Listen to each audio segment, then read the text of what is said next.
So before I start talking about my recent experiments with trying to cast copper using my new foundry setup, I want to talk a little bit about why I cast what I did.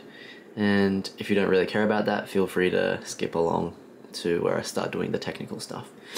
Basically, when I was like 8, I used to pester my sister to make little paper stars for me, because apparently if you have a certain amount of them you can make a wish or something. And so I sort of forced her to make me like 1,000 of these little paper stars, and I'm going to show you how they're made right now. But basically, she is turning 23 this year, and in return I want to make her a little copper casting of the little star as a little throwback. First you fold this little pentagon shape, and you get that by sort of slipping a knot over this strip of paper. Then you tuck this piece of paper away. So now you're left with a big long tail on the pentagon, and then you fold this along until you have none left.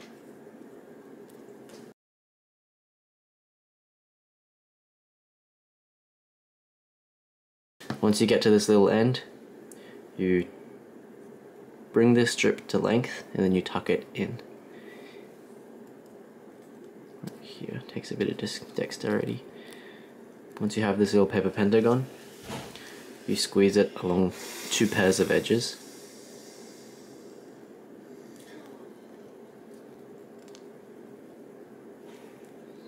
And you have a little star. Let's get to the casting.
This is the induction heater I'm going to be using to melt the metal. I've already put the mold in here to preheat it. I'm going to take it out now.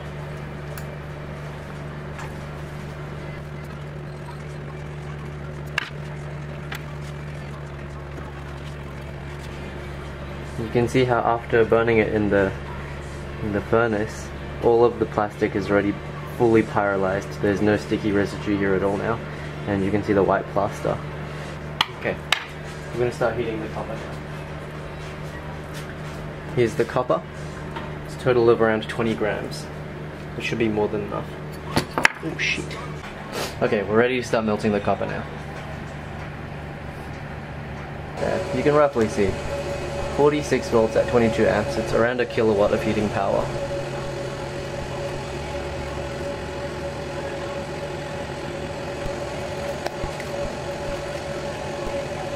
Crucible starting to glow.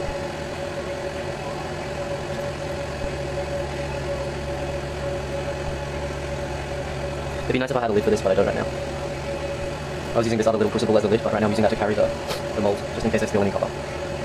This is a relatively slow process. I'll just let it run for a bit.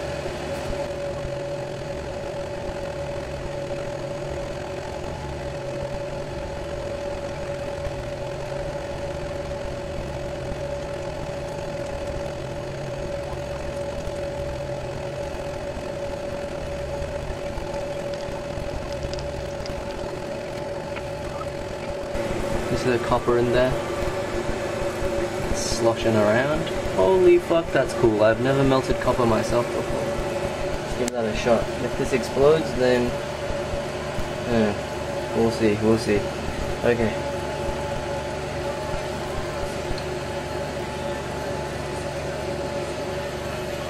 Oh wow, that's bright.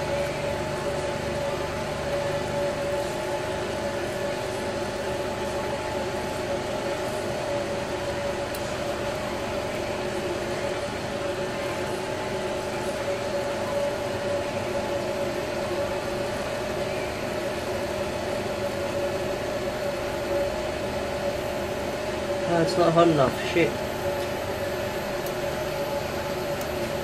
Let it cool for too long. Right, I'm putting it back in.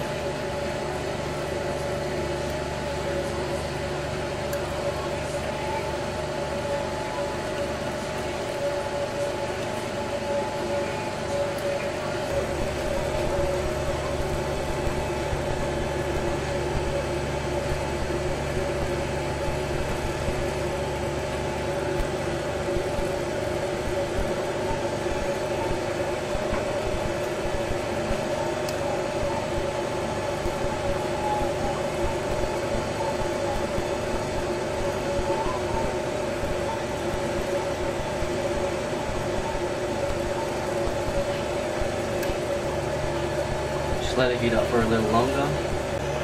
Okay, I'm gonna pour in a moment. Cool. Next, I'm pulling out the actual copper.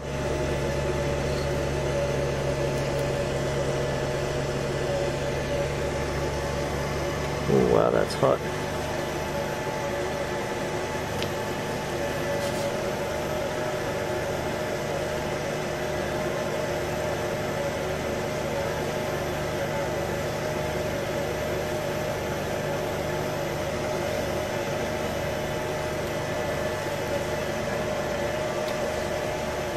Cool.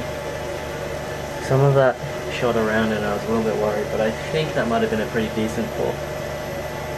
Now it's just cooling down. Just then there was a 1000 plus degree crucible in there, and this water cooling loop was at maybe 70 degrees at most, so that's a huge temperature difference. There was a lot of thermal energy getting put into this water cooling loop. It's really quite hot right now.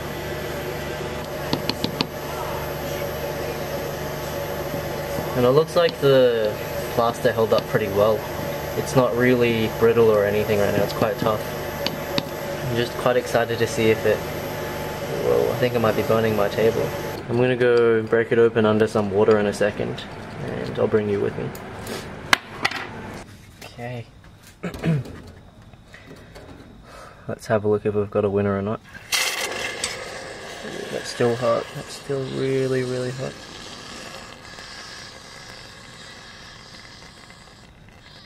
See that crack develop right there?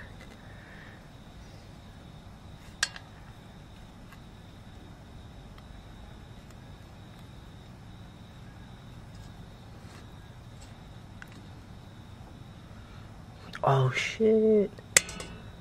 Can you see that? That looks really quite good actually.